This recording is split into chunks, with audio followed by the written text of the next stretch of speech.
జబ్బులు, షుగర్, ఫెర్టిలిటీతో బాధపడుతున్నారా? RNC super speciality hospital, Chintal, Quthbullapur. Narasaraopet MP అభ్యర్థిపై వైసీపీ వ్యూహాత్మకంగా ముందుకెళ్తోంది. నర్సరావుపేట ఎంపీ శ్రీకృష్ణ దేవరాయలు వైసీపీకి రాజీనామా చేయడంతో ఆ స్థానం భర్తీపై వైసీపీ అధిష్టానం కసరత్తు చేస్తోంది.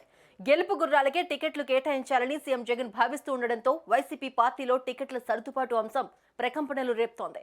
ఈ క్రమంలో నర్సరావుపేట లోక్సభ నుంచి బీసీ అభ్యర్థిని బరిలోకి దించాలని జగన్ భావిస్తున్నారు. అయితే మాజీ మంత్రి అనిల్ కుమార్ యాదవ్ పేరును తెరపైకి తీసుకొస్తున్నట్లు తెలుస్తోంది.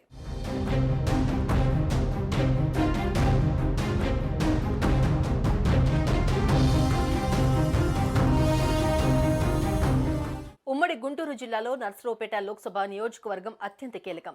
ఈ లోక్సభ స్థానాన్ని కైవసం చేసుకునేందుకు అన్ని రాజకీయ పార్టీలు వ్యూహరచన చేస్తున్నాయి. అయితే నర్సరావుపేట లోక్సభ నుంచి ఈసారి బీసీ అభ్యర్థిని బరిలోకి దించాలని వైసీపీ భావిస్తోంది. ఇందులో భాగంగా మాజీ మంత్రి అనిల్ కుమార్ యాదవ్ను బరిలోకి దించాలని సీఎం వైఎస్ జగన్ వ్యూహరచన చేస్తున్నట్లుగా తెలుస్తోంది.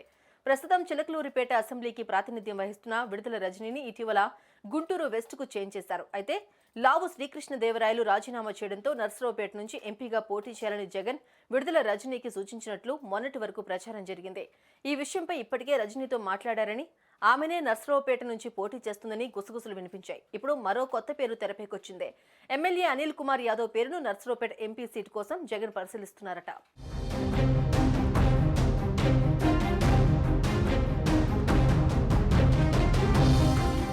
అనిల్ కుమార్ యాదవ్ బీసీ సామాజిక వర్గానికి చెందిన నేత. దీంతో రజనీని కాకుండా అనిల్ కుమార్ యాదవ్ను నర్సరావుపేట నుంచి పోటీ చేయించాలని జగన్ అనుకుంటున్నారట.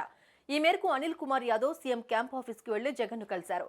ఈ సందర్భంగా నర్సరావుపేట నుంచి ఎంపీగా పోటీ చేయాలని జగన్ అనిల్ కుమార్ యాదవ్ను సూచించారని తెలుస్తోంది.